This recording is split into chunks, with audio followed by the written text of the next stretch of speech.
There has been a lot of talk in the last few days about various peace proposals in the Russia-Ukraine war. Now, if you're not paying a lot of attention to all that's going on there, you may think, "Oh, wow, did something happen? Did I miss?" Well, I've been looking at the Israel Hamas war. Did something happen in there? Now they're talking about peace. Yeah, not so much. But it'd be understandable if you were a little bit confused about what's going on and why are people suddenly talking about peace. Well, let's break that down because it's kind of important to get this figured out so that you understand what's really going on. So we're going to take a deep dive into peace in the Russia-Ukraine war. First of all, we're going to start off with Zelensky about, a couple of weeks ago at the end of December. He came out with a pretty bold statement about what they're going to be able to do heading into 2024. Ukraine's defense industry is not just recovering, it is becoming as productive as it needs to be for a modern, technology-driven warfare. For the next year, we have set ourselves crystal clear goals in terms of artillery, drones, missiles, and armored vehicles. One of our major political results this year is an agreement with our partners, particularly the United States, on co-production of weapons. Now, he seems really confident there. Of course, that was after he visited the United States and met with all those defense contractors that we've talked a lot about. So he's like, hey, things are going good. If you just go by what he's saying and you just look at these kinds of videos, you're thinking, okay, wow, things must be going pretty good. And they're going to turn the corner any minute now. They're going to have all these weapons and ammunition and rockets and new equipment because all these things are rolling off the assembly line. Now, that was then followed just a few days ago by a conference in Davos where a lot of the Western powers met to discuss a peace formula, the Ukraine peace formula. And so, again, if all you're doing is listening to the title, you're thinking, okay, well, they must have some kind of plan where they're going to go and methodically talk about how to end the war and all this. If you look under the headlines, however, what you're seeing is that really all the Ukraine side is saying is that they want Russia to surrender. They want Russia to leave Ukrainian territory, and then they'll talk peace and all that. Of course, it's nonsense, complete and utter nonsense. Ukraine did everything in their power. The United States and the UK and the West at large did everything in their power to provide the Ukraine with this, really robust chance for an offensive last summer, which, as you know, if you've been paying any attention at all to our channel, was a complete and utter military disaster. It did not accomplish anything. They lost hundreds of thousands of troops last year. They are scraping the barrel, doing everything they can to try to get more. So if you just look at the military fundamentals, you're thinking, what is he talking about? Why are they talking about a peace plan when they're losing, when they're going backwards? Russia has been increasing its offensive pressure across the entire front line for a while now, but even the last few days in particular, they've really started stepping up, and they're starting to make now incremental gains, larger increments, almost all across the front. Ukraine is on the way back all over the place. So you think, what is the foundation for talking about this? Now, on the other side of this equation, you have Vladimir Putin, who's been saying, yeah, I'm categorically willing to talk about peace on my terms. I'm not willing to talk about any kind of negotiated settlement. We're just talking about peace on our terms. Yesterday, he added this. Если дальше будет продолжаться то, что сейчас продолжается, то, что сейчас имеет место быть, а сейчас это совершенно очевидно, не только провалилось их контрнаступление, инициатива полностью находится в руках российских вооруженных сил. Если так будет дальше продолжаться, украинской государственности может быть нанесен невосполнимый, очень серьезный удар. Будет тогда результатом их политики, их правления. Now, you see that if you, again, just look at the videos, you see that Zelensky was really confident in what he was saying, that he's going to do all these things and that they're going to start winning. And then you see on the other side, Putin, in that clip I just showed you, is very confident in what he's talking about. Now, if you take the two leaders and what they said and how confident they were, and you match that up against what's actually happening on the ground, there is one side that is justified and there's one side that is not. Now, when we're talking about American policy and what we want to put our name to, and we want to attach our future strategy to, which of those views do you think that we should pay more attention to? Now, without question, We don't want Russia to win, and we do want Ukraine to remain free. That's just categorical off the top. So there's no question about whose side are we on. That's unambiguous. But there is a big question, or there needs to be, about what policy do we want to pursue that won't drag us under the water if things go south the way that they have currently been heading. And that is the nature of the things we want to talk about right here. Now, a few days back, you had John Kirby plainly and openly and honestly admit the well's running dry in the United States. Military assistance to Ukraine? I mean, has the well really run dry here, or what does it look like? We have issued the last drawdown package that we had funding to support, and that's why it's critical that Congress move on that national security supplemental request and we get more funding. The assistance that we provided has now ground to a halt. The attacks that the Russians are conducting are only increasing. And now, as I talked about earlier this week, they're using North Korean ballistic missiles to do their dirty work. So the need is acute right now. Now, that was a week ago. And as he said there, and as I told you a minute ago, Russia's attacks have actually increased. The Ukraine side is running out of cash, and Kirby there said, hey, we need to get Congress moving so that we can get some cash. But just a few hours ago, here's what the congressional speaker of the House is saying in regards to that. With regard to Ukraine, we have requested publicly, privately, in every forum, answers to the critical questions. What is the end game and the strategy in Ukraine? How will we have accountability for the funds? We need to know that Ukraine would not be another Afghanistan. And you see a lot of the American people scratching their heads, having real questions about why that would continue without these appropriate answers. So I'm going to push for those. But before we even talk about Ukraine, I'm going to tell the president, what I'm telling all of you, and we've told the American people, border, border, border. We have to take care of our own house. We have to secure our own border before we talk about doing anything else. Now, that's in the context of the Congress even trying to pass a budget, even to keep the government from shutting down here in just a few days. And now it's looked like they're going to punt that again and just have another continuing resolution where it's just going to be another month before they try to figure a lot of this stuff out. If we can't even pass a budget for our own funding, now what do you think we're going to do for Ukraine? That should be a big red flag for anybody thinking Ukraine is going to launch any kind of an offensive in 2024 or even 2025, because it is not clear that Ukraine is going to get any money from the U.S. because there's a number of hardliners in the Republican Party, especially, that are not for any more of this funding. They just want to go on the border, and until they get all that they want there, they may not even go anymore towards Ukraine. That's just the reality of it. And when, again, you look at what's happening on the battlefield, everywhere you look, Ukraine is going backwards. They are absolutely having to literally take people off the streets in Ukraine and force them into uniform to get them to the front line. While the Russian side is having about an average, this is according to Ukraine sources and Russian sources, so this is not made up. Everybody seems to agree on this, about 14,000 troops per month volunteering to serve.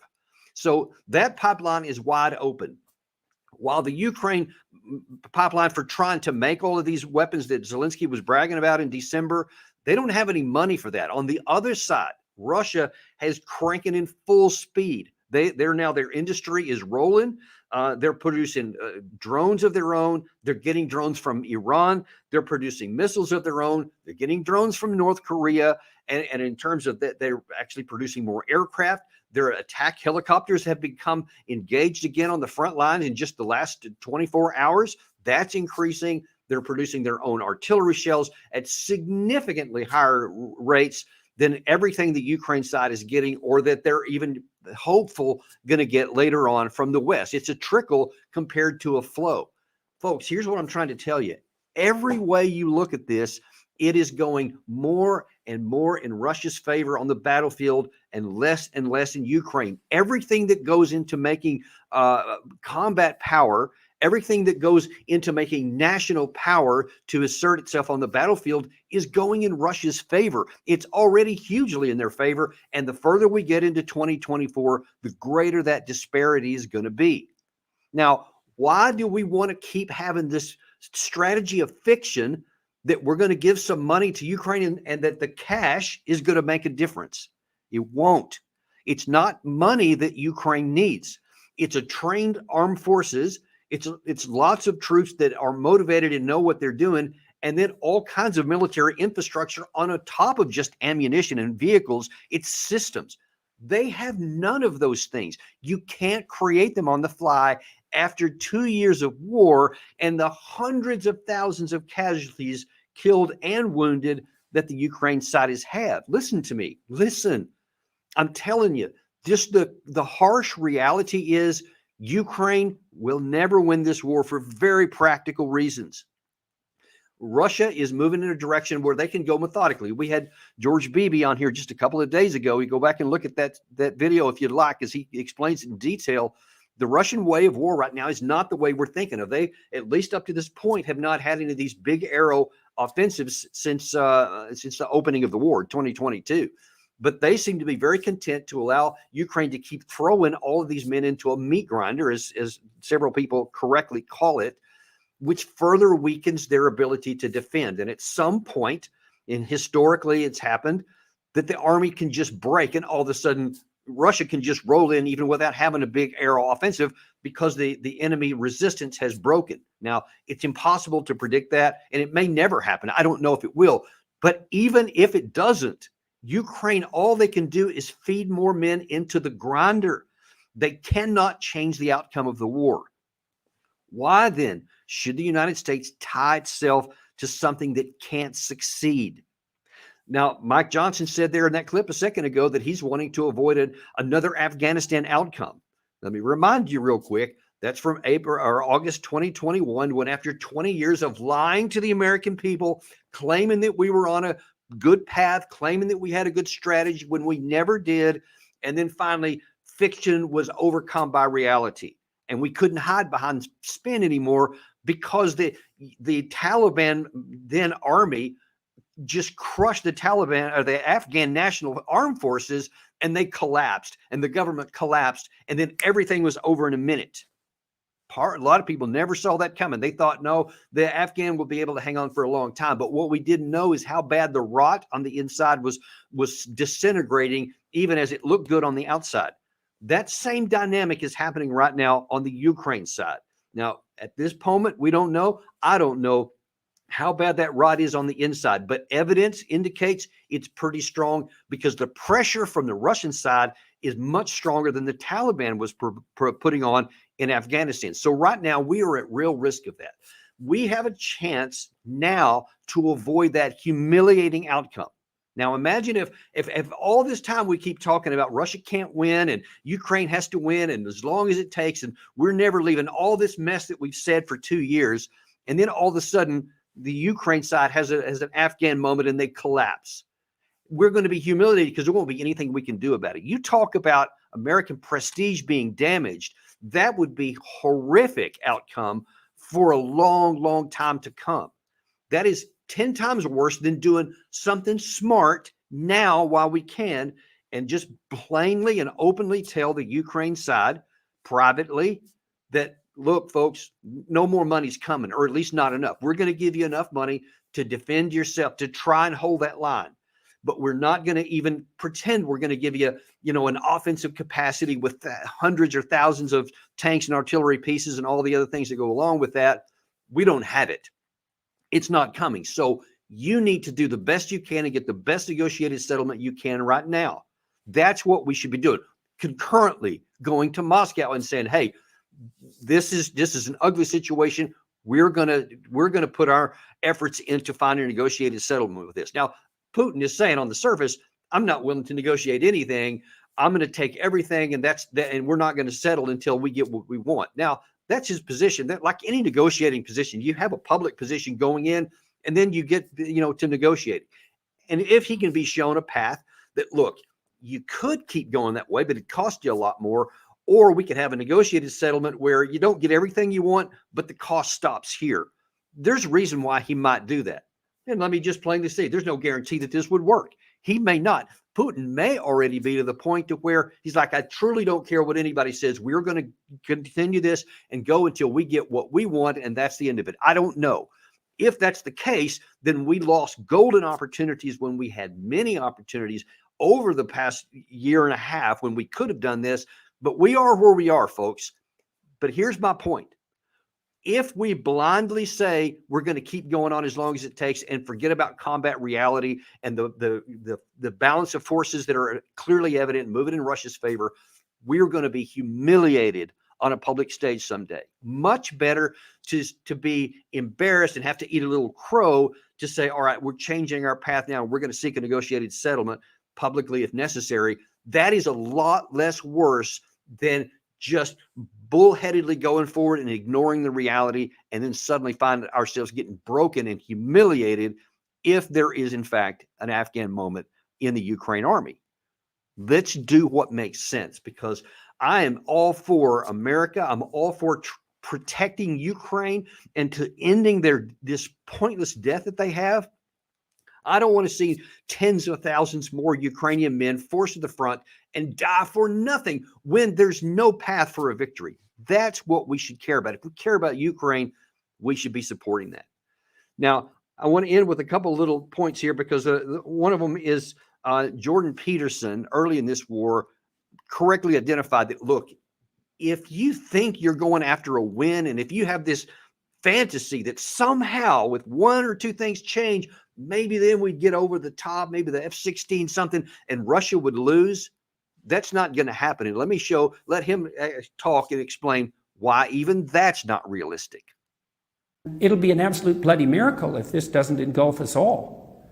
And there's a high probability of that. With all that entails, what would it mean for the Russians to lose? Like, let's say that's what the West wants. We want Russia to lose. Okay, well, what do you mean by that, lose exactly? Do you want the Russians to feel that they're going to lose? They have atom bombs. What is going to happen to a country that's already paranoid and misguided if they also think they're going to lose? You think they're just going to lose and we're not going to lose along with them? That's not going to happen. And so we're playing with fire. And as a perfect example of the fire we're playing with, here's how Putin talked about that very thing regarding nuclear weapons. The first nuclear warheads have been delivered to the territory of Belarus, but just the first ones. This is the first batch. The use of nuclear weapons undoubtedly is theoretically possible for Russia. For Russia, it is possible if there is a threat to our territorial integrity, independence, and sovereignty, to the existence of the Russian state. We have more of these weapons than NATO countries do. They know that, and they keep telling us to start negotiations on reductions. Well, you know what? They can shove it. You know why he's saying that? You know why he's saying shove it?